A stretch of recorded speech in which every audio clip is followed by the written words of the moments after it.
Pelarian Arya Mataram, kisah yang nyaris terbuang.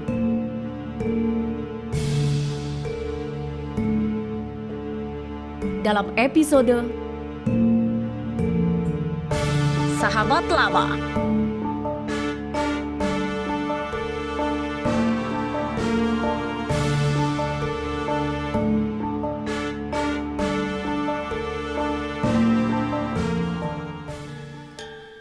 Hari berlalu, Raden Kuning tak ada kabar berita. Bujang Jawa dan Punggawa Tuan menunggu di hutan pohon pinang di sekitar aliran sungai Bengawan Solo. Keduanya mulai khawatir. Sore itu, mereka berdua memutuskan untuk mencari berita di daratan. Punggawa Tuan lalu mendayung perahu menuju pelabuhan Tuban. Di antara puluhan kapal pedagang dan nelayan, sampan kecil yang ditumpangi prajurit Jepang itu menambatkan tali di dermaga. Pelabuhan Tuban nampak seperti biasa. Puluhan kuli ramai mondar-mandir dengan beban berat di pundaknya. Mereka bekerja melayani bongkar muat kapal yang datang dan pergi. Kesibukan yang sama juga terlihat di kapal besar milik pedagang Bonyaga. Ya, pelabuhan Tuban memang merupakan pelabuhan yang disinggahi oleh berbagai kapal dari mancanegara. Pedagang Bonyaga merupakan pedagang yang memiliki jalur perdagangan hingga ke Cina, Turki, dan India, dan negara timur di tengah serta negara-negara di benua Eropa. Para pedagang di Pelabuhan Tuban dapat dibedakan menjadi 3 kategori. Yang pertama yaitu pedagang abakul atau pedagang lokal. Mereka merupakan pedagang yang berdagang di wilayahnya sendiri dengan menjual barang-barang eceran. Yang kedua adalah pedagang adagang, yaitu pedagang yang menjual barang dagangannya hingga ke desa-desa tetangga dan antar kota. Yang ketiga adalah bonyaga, yaitu pedagang yang wilayah perdagangannya hingga ke luar negeri. Pedagang bonyaga membawa barang dagangannya dari wilayahnya lalu dibawa keluar wilayah yang membutuhkan barang tersebut. Begitupun sebaliknya, mereka kembali ke wilayah asalnya dengan membawa komoditas atau barang dagangan yang tidak ada di wilayahnya untuk dijual kembali. Di Pelabuhan Tuban banyak dijumpai pedagang bonyaga. Oleh karena itu, sejumlah pedagang asing banyak yang tinggal menetap sementara. Biasanya mereka menunggu arah angin agar dapat berlayar kembali ke negara asalnya. Selain itu, setiap pedagang asing juga memiliki kantor dagang yang berdekatan dengan pelabuhan. Hal itu untuk memudahkan jalannya perdagangan. Akibatnya, di pelabuhan banyak dijumpai pedagang bonyaga. Hal yang sama juga dapat dijumpai di pelabuhan-pelabuhan besar lainnya. Pembagian kategori pedagang seperti itu telah dikenal sejak zaman Kerajaan Majapahit, di mana Tuban adalah salah satu wilayah Kerajaan Majapahit.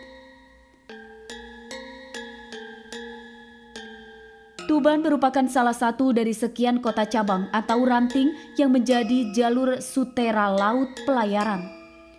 Mereka akan melewati Selat Malaka menuju daerah-daerah lain di Nusantara.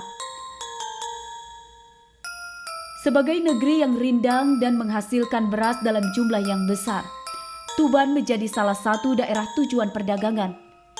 Tuban juga menghasilkan berbagai jenis kayu, anggur, ikan, dan air berkualitas. Selain itu, negeri Tuban juga menghasilkan banyak asam dan cabai Jawa dan memiliki persediaan berbagai daging, meliputi daging sapi, daging kambing, daging rusa, daging ayam, dan buah-buahan. Jalur Sutera Laut merupakan jalur perdagangan yang menghubungkan pedagang dari Cina hingga ke India. Nusantara merupakan jalur strategis yang tidak saja sebagai perlintasan, tapi juga menjadi tempat transitnya barang dagangan dari Cina untuk dikirim ke India ataupun sebaliknya. Dengan transitnya para pedagang di pelabuhan-pelabuhan Nusantara, membuat komoditas dari Nusantara menjadi laku keras di pasaran Eropa dan juga India. Pelabuhan Tuban yang menjadi salah satu cabang atau ranting dari jalur perdagangan internasional membuat Tuban sangat diperhitungkan oleh para pedagang bonyaga. Mereka memanfaatkan pelabuhan Tuban untuk berniaga. Menyusul kondisi tersebut, maka di Pelabuhan Tuban terbentuk kelompok pengrajin yang memproduksi barang-barang dagangan untuk dijual baik di pasar lokal ataupun menjadi komoditas ekspor di berbagai wilayah lain maupun ke luar negeri. Kelompok ini disebut sebagai paramikra yang meliputi pembuatan keranjang dari daun kelapa atau disebut magawai kisi, pembuatan upi atau mopi, anyam-anyaman atau disebut manganamanam, dan pembuatan priuk dari tembaga atau diun. Selain itu, ada juga pembuat tali atau mangapus, pembuat jerat burung atau makala manuk, dan pembuat arang atau disebut mangaren. Bujang Jawa dan Punggawa Tuan dengan sigap melompat ke daratan. Mereka berdua jalan beriringan. Bekal makan yang dibawa telah habis. Bujang Jawa merasa perutnya berkeriukan sejak sore tadi. Bujang, kita mesti mengisi perut dulu.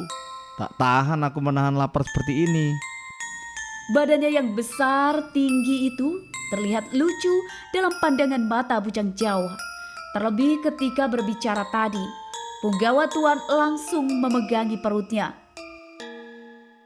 Hai, Punggawa Tuan yang terkenal tidak ada takutnya ini ternyata takut lapar. Bujang Jawa terkekeh. Suaranya yang besar bahkan membuat kaget anak-anak kecil yang berkeliaran di sekitar dermaga. Tembok batu yang mengelilingi kota Tuban nampak terlihat dari pelabuhan. Bujang Jawa dan Punggawa Tuan belum akan ke sana.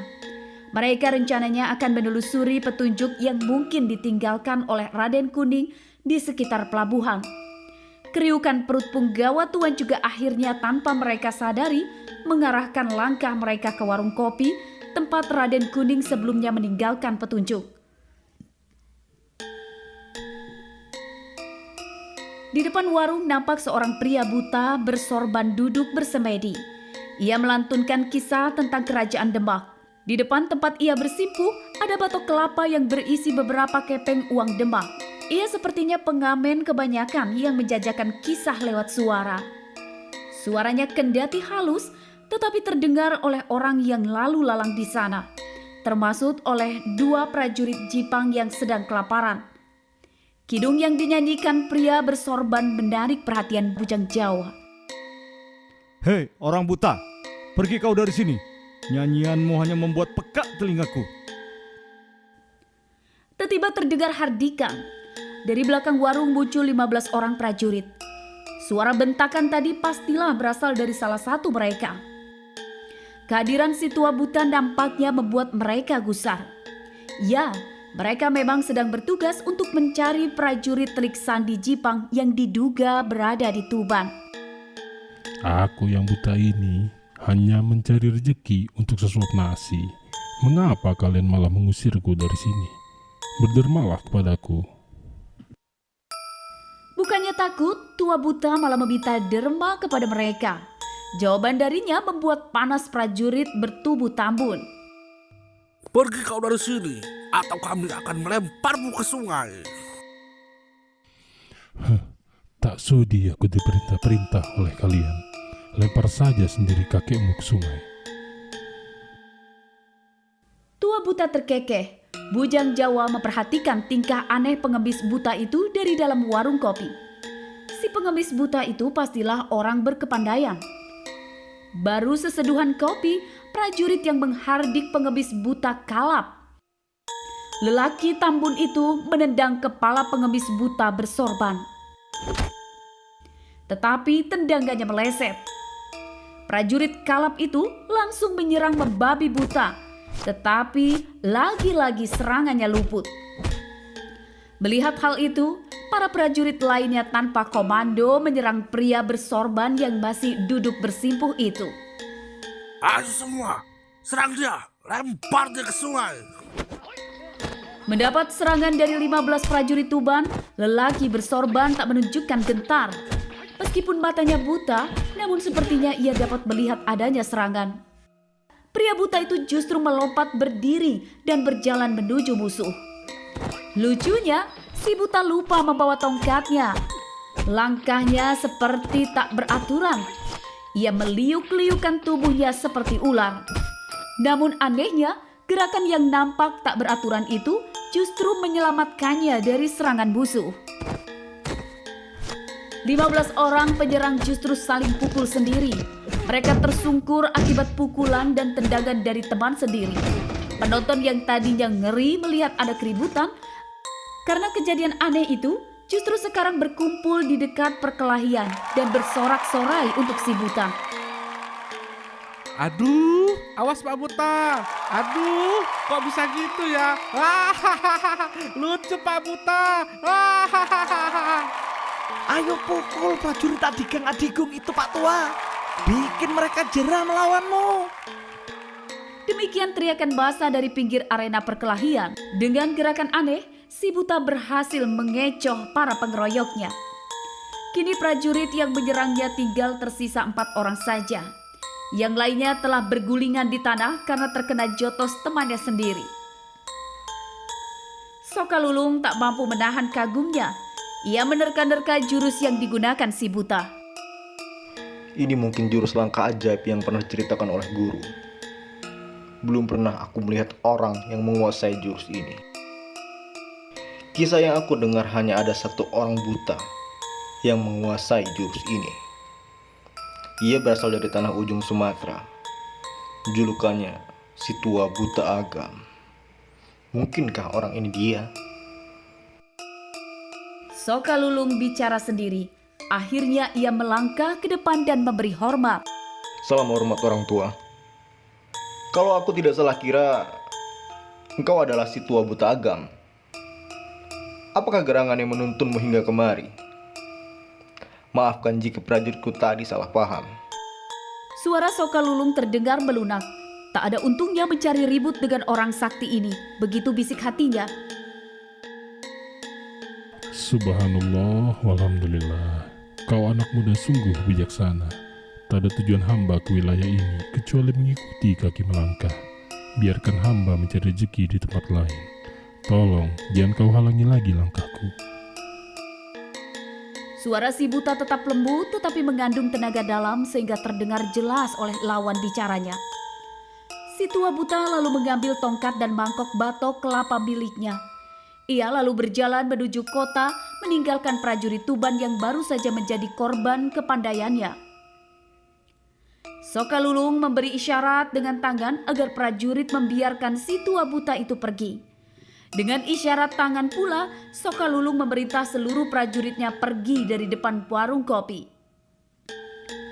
Dari sudut kerling matanya yang tajam, Sokalulung dapat menangkap kehadiran 2 orang telik sandi di warung kopi. Ia lalu melangkah ke dalam warung dan duduk tepat di depan meja bujang Jawa. Apa kabar kau bujang Jawa? Janganlah engkau memata-matai Tuban. Huru hara di antara Kanjeng Gusti Arya Penangsang dengan Pajang, kami tidaklah ikut campur. Tuban hanya berikrar setia dengan kerajaan Demak. Kedatanganmu ini membawa kabar dari Pajang atau mencari kabar di Tuban? Pertanyaan Sokalulung yang tanpa tendeng aling-aling itu langsung menggusik Punggawa Tuan. Akan tetapi dilihatnya bujang Jawa nampak tenang. Ia pun sedikit lega melihatnya. Hei, aku hanya kebetulan lewat di sini. Tetapi lewatnya aku di sini juga sekaligus ingin memastikan apakah Tuban telah melaksanakan perintah dari junjungan kami. Pertanyaanmu ini seperti menyelidik aku, Bujang. Sebagai kawan lama, biarlah kita menghabiskan segelas kopi dan sepiring panganan sebelum kita bertutur tentang negara. Hai pelayan, berikan aku kopi dan panganan terbaikmu. Sokalulung dan bujang Jawa lalu berangkulan. Kedua prajurit itu memang terhitung masih saudara seperguruan. Bujang Jawa pernah menimba ilmu kepada Raden Said. Di tempat itulah mereka pertama kali berkenalan. Kini setelah lama tak bersua, mereka dipertemukan dalam tugas negara.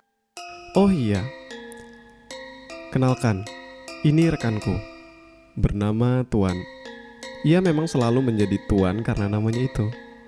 Meskipun aku tahu ia tidak pernah punya satu orang pun anak buah. Bujang Jawa terkekeh, Punggawa Tuan dan Sokalulung berjabat tangan. Ketiganya kemudian asik berbincang-bincang tentang masa lalu. tentang Demak dan tentang Tuban. Dalam obrolan itu banyak informasi yang didapat Bujang Jawa. Sokalulung kemudian membisikkan tentang perubahan rencana atas permintaan Pajang menghadang rombongan pelarian di perairan Tuban. Pasukan Tuban 2 hari lalu telah berangkat ke wilayah Trucuk karena memperkirakan pelarian Jipang pasti akan menghindari pelabuhan Tuban yang ramai. Setelah menyampaikan informasi penting tersebut, Sokalulung pamit. Dibisikannya kata-kata yang membuat Bujang Jawa tertegun. Aku tak tahu engkau sekarang di pihak mana, Bujang. Tetapi yang aku tahu engkau adalah saudaraku. Tuban tidak ikut campur dengan urusan konflik antara anak cucu Kanjeng Gusti Raden Patah. Tetapi Tuban hanya setia kepada kerajaan Demak. Jika engkau pun memiliki kepentingan dengan Jipang, aku anggap Jipang hingga saat ini masihlah ibu kota kerajaan Demak. Meskipun aku tahu bahwa Kanjeng Gusti Arya Penangsang telah tewas, tetapi belum ada siar resmi dari kerajaan Demak. Olahlah berita dariku ini untuk kepentinganmu dan kepentingan Demak di masa depan. Nanti malam kau singgahlah di gubukku.